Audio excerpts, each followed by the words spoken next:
Hey guys, what is up? My name is Kiana. How you doing? So, last week we were supposed to have a video. We didn't have this video because of Zeta. So, long story short, I had no power. I had no lights. I had no heat. The food in the fridge pretty much went bad. So we just went ahead, threw them out, and I lost out on money on work. But it's okay, because we're about to go ahead, we're about to watch this right now. Also, I'm not sure, no, I am sure. I'm not going to be doing both of them in one video. I'm going to split them up because this is going to be a long video. I already know. So, we're going to go ahead, we're going to watch this one. I'm going to try to go ahead and upload this as fast as I can. That way you guys can enjoy it with me. So, yeah. Like, comment, subscribe, and thank you for checking on me. Thank you, some of y'all who had wished me, stay safe and stuff like that. Thank you. I appreciate it. Your favorite idea?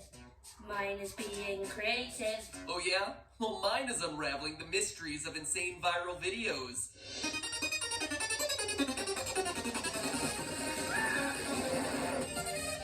Internet, welcome to Film Theory, the YouTube I liked it, but I didn't like it. Uncle who thinks that everything is a conspiracy. Why, yes, Uncle Bob, I do think it's strange that you never see a baby pigeon, and I'm definitely interested to hear your theory about the government's involvement in that. Please tell me more. I love conspiracy theories. I feel like I would be the uncle. That kind of mixture of insanity and analysis that brings us to today's topic, the independent internet darling. Is that Sherlock Holmes? Don't hug me, Have y'all watched that? I'm sorry, I keep pausing it. Have y'all watched that Sherlock Holmes? That one's the best one. I think when I used to watch it was on Netflix. I don't have Netflix anymore, but the last time I watched it was on Netflix, so I'm not sure. I might search that up on Hulu. We're gonna see. If you're unfamiliar with DHMIS, it's a series of short films with puppets that looks to be inspired by shows like Sesame Street. But hold on there, all you neglectful parents raising your kids off of YouTube videos. If any of you are looking it up right now to show your children, you're probably going to want to let me finish this sentence first. Because each episode of Don't Hug Me, I'm Scared features a bit of a dark turn towards the end. It like sure arts does. and crafts with a real heart. Or a giant... Alright. I don't know why this came up now. Give me a second, guys. I don't know why this came up. It's my emails. Alright, let me just take it back. Bam. Boom. Each episode of Don't Hug Me, I'm Scared features a bit of a dark turn towards the end. Like arts and crafts with a real heart. Or a giant can eating a duck alive. Oh yeah, you're in that part of YouTube again. But even though Don't Hug Me, I'm Scared is genuinely one of the weirdest things I've watched on YouTube, I really like it. It's really well done, and you should absolutely watch it. At its core, this series is all about YouTube. Don't Hug Me, I'm Scared's creators, Becky Sloan and Joseph Helling, pretty much started this from scratch on the site. The first episode came out only 3 months after I uploaded my first ever episode of Game Theory. It's a long time ago, so I feel like we have a kindred history here. But also I like it because this show refuses to be categorized. It's got puppets, but it also has animation in a lot of different styles. And that was then kind if of you wait creepy. long enough, it also has some live action sequences. All of these different styles are one of the things that makes it really hard to interpret. These videos aren't interested in playing by anybody else's rules, and that makes it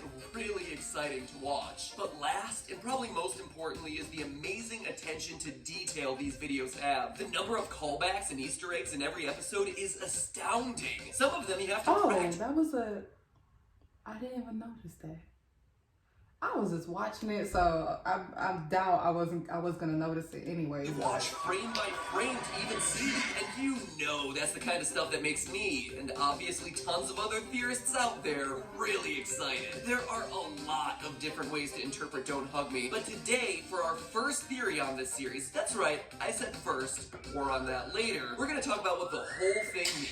An overview of the main themes of the whole series. Granted, Granted, we're not the first people to try and do this. YouTube and Reddit were flooded with theories when the last episode went up. But I really tried to do my homework on this one, and I got an explanation for Don't Hug Me, I'm Scared that'll convince even the most skeptical of theorists. Be warned, comprehensive spoilers lie ahead, but then again, this Red entire Guy thing was my is favorite on guy. YouTube, and it's just 6 episodes that are between 3 and 8 minutes each, so just go watch it, like right now. Anyway, you all ready? Fantastic! Let's get creative! If we're hoping to explain what's going on in Don't Hug... Why did that just make me laugh? Let's get creative. What's your favorite idea? Mine is being creative. I'm Scared, we first need to establish what kind of world we're in. A lot of theories look at bizarre events in this series as evidence of something sinister, such as the 3 main characters, to whom I'll be referring to from here on out as the red guy, the yellow guy, and the duck, being stuck in purgatory or some sort of nightmare. To that I say, Occam's razor, my friend. A better explanation is one that's a lot simpler. These 3 are just stars of a children's television show. Granted, it may not be a very nice children's television show, but the evidence is there. There are several instances in which we see the inner workings of a television show. We see clapboards and cameras right in episode 1 at the start of the creativity montage. Then again in episode 4 when the red guy follows the computer wire to the next room, and in episode 6 as the lamp explains dreaming to the yellow guy. We can also tell that most of the time these characters are on sets. This is most obvious when Duck revolts in episode 5, saying, the perspective of the video changes, indicating that Duck has hit the camera that's filming him, and when the camera looks up, we can see the characters aren't actually in a house with a ceiling, but in a studio with lights overhead. The other obvious tip-off is that our 3 main characters are basically archetypes of what you'd see on Sesame Street. The yellow guy is a human puppet, like Bert or Ernie, the duck is an animal puppet, like Snuffleupagus or Big Bird, and the red guy is some sort of humanoid monster, like a Grover or Oscar the Grouch, or those aliens that go meep meep meep meep meep meep meep meep all the time. Those things utterly freaked me out, by the way. And if this isn't a TV show, it would explain some of the Easter eggs we keep seeing in later episodes. As Don't Hug Me, I'm Scared progresses, we start to see some of the same props appearing over and over again. At the beginning of episode 4, we can see a statue of Malcolm from the previous episode on the fireplace next to the clock. At the start of episode 5, we see the number chart the computer uses in episode 4 attached to the refrigerator, and then there are other props like the red, blue, and yellow baseball cap that keeps showing up episode after episode. These aren't just cool Easter eggs, they're there for a reason, to decorate the set with props they've used before instead of having to buy entirely new props. I never even noticed that. I would have never noticed that. Oh, that's interesting. That pieces every time. This is common not just within TV shows, but also across productions as a way to save money. There are examples of this practice all over film and TV, like the newspaper from No Country for Old Men showing up in the Texas Chainsaw Massacre, and even better, Modern Family. The armor from Starship Troopers also makes an appearance in Firefly, or Star Trek literally reusing an entire space station in 2 completely separate productions. There's one other juicy bit of theorist bait in episode 6 that strongly points to the whole thing being a TV show as well. When the yellow guy's in bed looking through his scrapbook, we see a picture of the red guy, who wasn't in episode 5 except for the credits, and whose bed is empty at the start of episode 6, wearing a graduation cap. Other theorists have suggested that this means that red guy is a teenager who grew up and went out to the real world, but going off to college is also a way for a television show to explain the sudden absence of a main character. For instance, at the end of season 4 of Blue's Clues, the original host Steve announces that he's leaving Blue to go off to college. When in actuality, that was just the show transitioning to a new host, letting Steve go and do whatever weird artsy films that he's working on now. And no, internet, he did not go off and die of a heroin overdose. He just did a TV show like 3 years ago. Fact check, internet. Man, you guys are dark. Then again, we are talking about a series of videos where one of the puppets dies in a vat of oil, and another gets his intestines ripped out. Oil? I thought that was ink. I thought it was either ink or blood because they use black. Yeah. I mean, they use red too, but yeah. Internet is a dark, dark place. Alright, great. I did not so like Don't that Hug Me, I'm scene Scared either. is a kid's TV show. Awesome, but what does it mean? What the heck are the makers of the show trying to say? Well, the first part of this is fairly obvious. Television messages that are delivered to children are corrupting them as much as they're helping them. Those episodes of Sesame Street? Oh yeah, leading your kids down a dark path of... And commercial. We're nearly 7 months into this pandemic. I dress up to go to the grocery store. There we go. Brainwashing destruction. I'm looking at you, Big Bird. At least according to DHMIS. You don't think so? Just look at each episode. The pattern here is pretty clear. Each one has a theme you'd expect to see on a show like Sesame Street. Creativity, how time works, love, technology and computers, healthy eating, and dreams. But in every instance, that message gets corrupted. And not just by decaying flesh or catching your dad watching porn or a human heart covered in glitter. Let's take it episode by episode. Episode 1 is all about the virtues of creativity, except it portrays certain types of creativity as being right and wrong, claiming that green isn't a creative color and that the yellow guy's picture of a clown deserves to be destroyed because it's somehow creative in the wrong way. That was just completely weird to me. Oh, okay.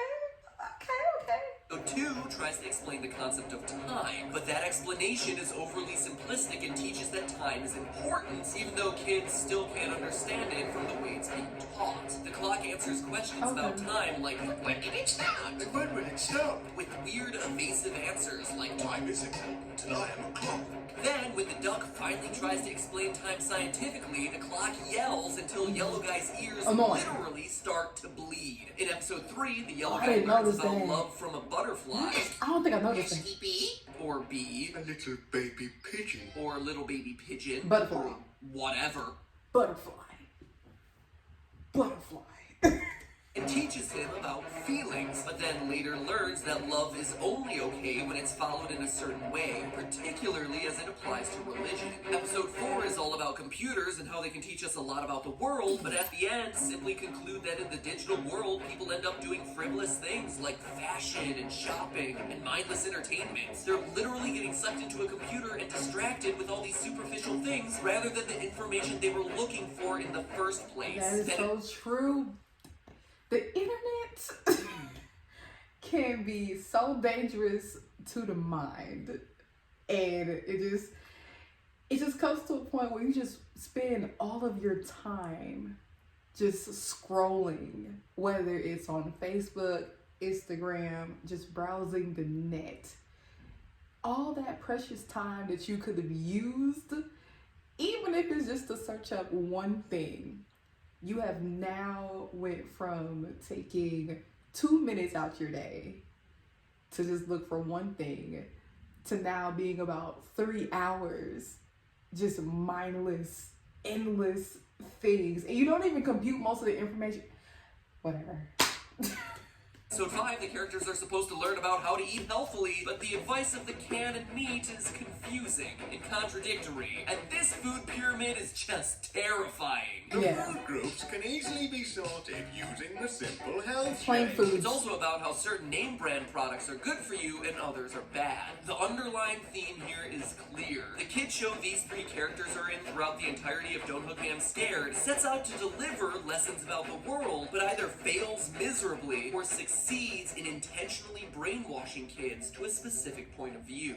But why? Why are the creators of the show so cynical about kids' programming? Are they trying to say that there's some big conspiracy behind kids' TV shows? Well, yeah, actually. Definitely seems that way. Dig a little bit deeper and there's evidence that the show's creators are railing against not just kids' TV, but the makers of kids' TV and what their goals really are. Not in educating kids, but in making money. Throughout the series, we see visuals all about earning money, such as the very first thing you see in Don't Hug Me, a newspaper which reads, "Stocks flying high," along with a figure that seems to imply that the value of the British pound is increasing. We also have subtler clues, like a board game in the background of episode 4 that's titled Money Win. But the most important element of this is in a very small detail. He really pays attention to detail. I would have never... I can't even zoom up that close. Any fan of Don't Hug Me, I'm Scared knows that each of the episodes takes place on June 19th. But what you have to look closer to see is the year. You can actually figure it out from episode 1. That newspaper headline about stocks soaring in the UK is no accident, and it's not fiction. If you look at stock records for June 19th over the last 100 years, there's one year in particular where stock markets were hitting record highs on that date, in 1955. In 1955, stock markets all over the world, including the US and UK, broke practically every record imaginable when the markets opened. That And if was this a was real good thing? evidence in episode 1, in episode 2, we get our definitive proof. When the clock mentions that the past is far behind us, we see a picture of all three main characters with the date underneath that reads 1906-55. The 1906 part obviously stands for The June date. 19th, since the Brits put their date before the month, with the 55 confirming our year. But why? Why 1955? Well, 1955 was actually a huge deal in British television history. Prior to 1954, the British Broadcasting Corporation, or BBC, held a monopoly on British television. But it was 1954 that the UK passed what became known as the Television Act, in an effort to bring an end to that BBC monopoly. This act led to the I learned about establishment that. of the first I actually alternative learned about that in network called college. ITV, for independent TV, in 1954. While the BBC is sponsored by the British government, ITV is independent and therefore has to make its money through advertising. Now, in interpreting this series, other YouTube channels, most notably YouTube Explained, have covered this topic, but they've said in the context of Don't Hug Me that this was a good evolution. I see it the opposite way, and I'm pretty sure the creators of Don't Hug Me, I'm Scared would agree, and here's why. This was the first time that advertising appeared in British television, marking an inflection point at which television went from a medium to communicate and entertain to a medium to make a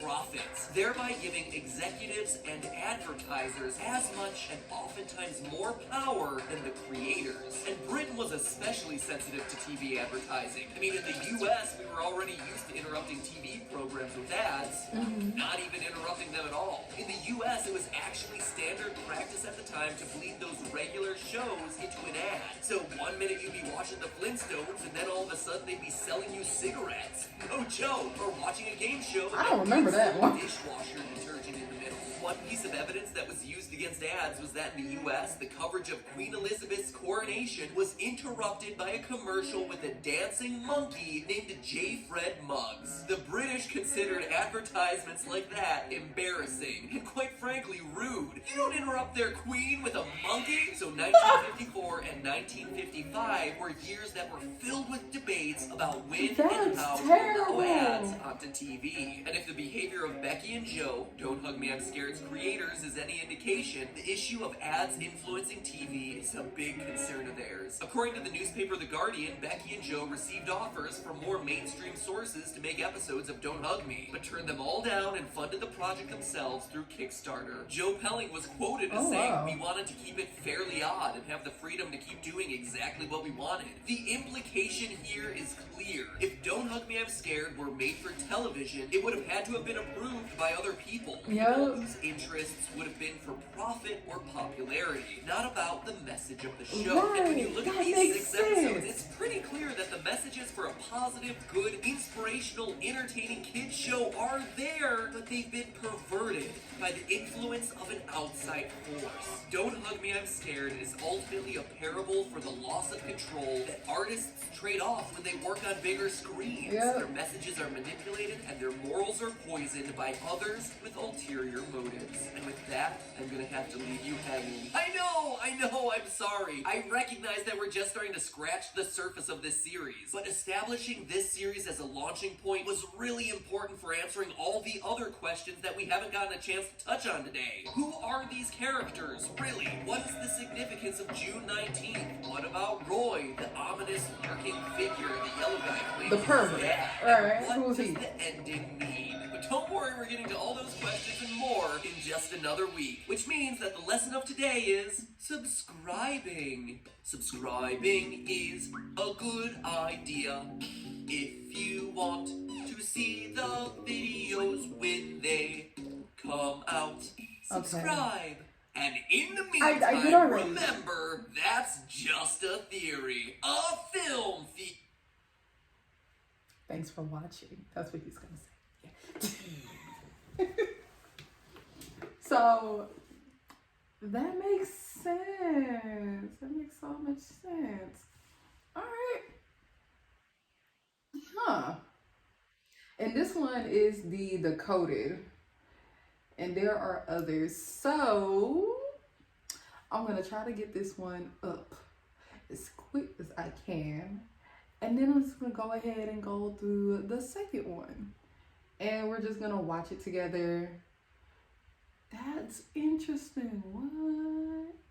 He makes valid points, though. He makes valid points.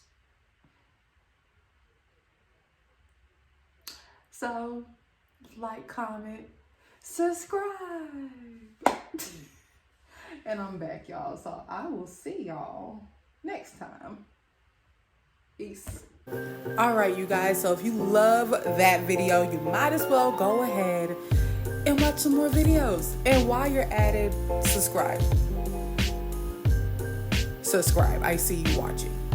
I see you watching. Subscribe. Okay, bye.